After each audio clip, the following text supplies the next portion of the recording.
Carilah yang baik dan jangan yang jahat, supaya kamu hidup. Dengan demikian Allah akan menyertai kamu.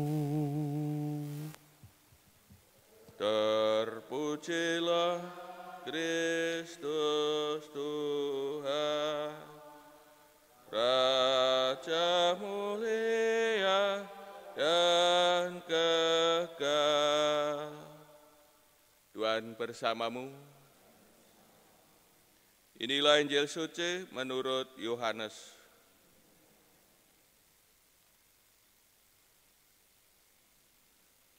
Sekali peristiwa Yesus berangkat dari Samaria dan pergi ke Galilea, sebab ia sendiri telah bersaksi bahwa seorang nabi tidak dihormati di negerinya sendiri.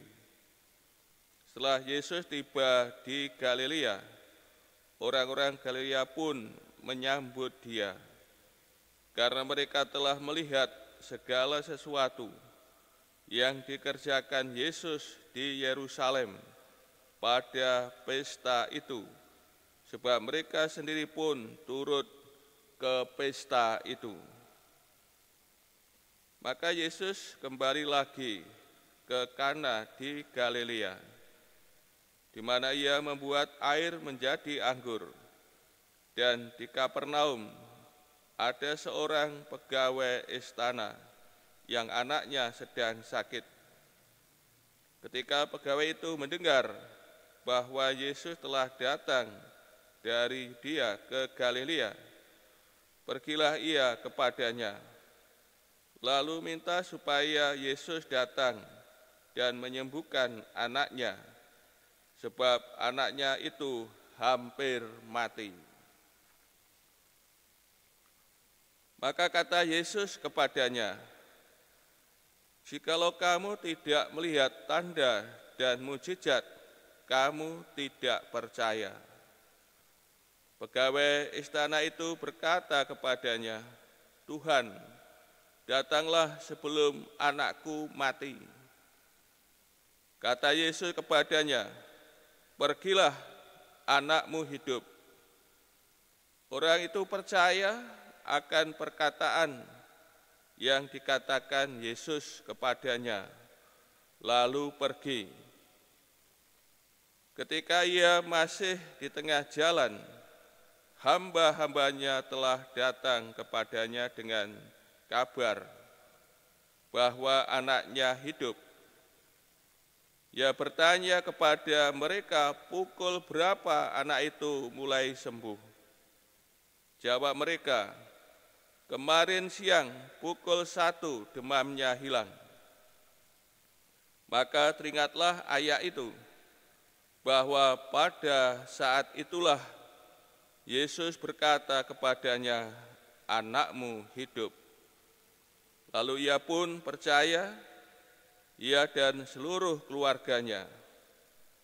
Dan itulah tanda kedua yang dibuat Yesus ketika ia pulang dari Yudea ke Galilea. Demikianlah sabda Tuhan.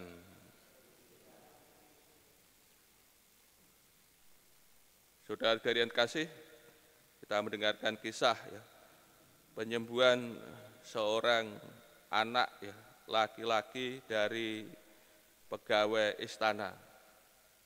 Dan dalam kisah tadi ditampilkan tahap perkembangan iman, tahap-tahap perkembangan iman yang terjadi dari ayah seorang anak laki-laki yang sakit tadi.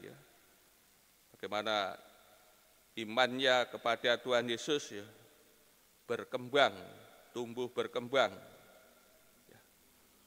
Awalnya ketika pegawai istana ini mendengar Tuhan Yesus datang ke Galilea, maka ia menemui Yesus dan meminta kepadanya supaya datang dan menyembuhkan anaknya sebab anaknya itu hampir mati. Dan Tuhan Yesus ya menegur orang ini. Jika kamu tidak melihat tanda dan mukjizat, kamu tidak percaya. Maka di sini ditampilkan tahap pertama, percaya karena melihat mukjizat atau melihat tanda-tanda. Kemudian ayah ini memohon ya dengan sangat ya kepada Yesus, Tuhan, datanglah sebelum anakku mati. Kemudian Tuhan Yesus bersabda, pergilah, anakmu hidup. Dan orang ini ya, ayah dari seorang anak ini mengimani sabda Yesus. Orang itu percaya akan perkataan yang dikatakan Yesus kepadanya, lalu pergi.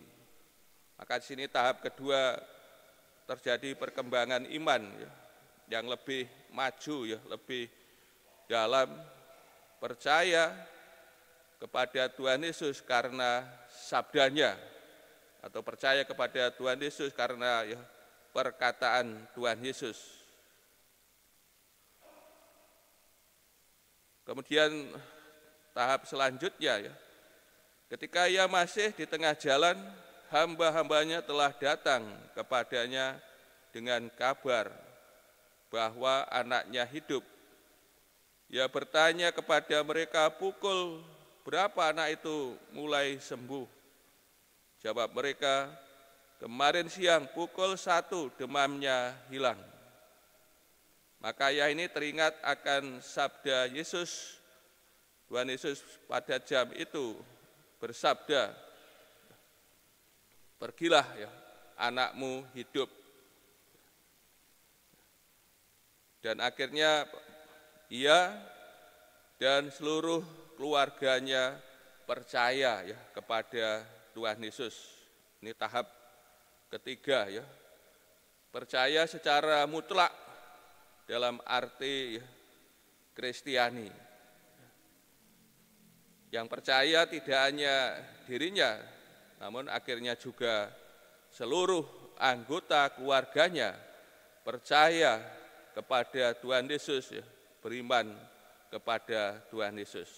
Ini kita dalam sabda Tuhan kita melihat penginjil menampilkan bagaimana tahap-tahap beriman, ya, perkembangan iman, sehingga terjadi iman yang sejati, iman yang sempurna.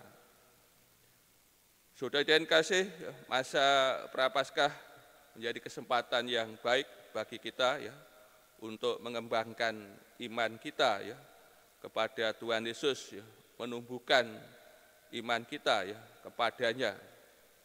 Kiranya dengan latihan-latihan rohani dan juga mohon rahmat-Nya, tentu iman kita juga akan mengalami pertumbuhan ya, berkembang dan akhirnya bisa mencapai kedewasaan dalam beriman kepada Tuhan Yesus.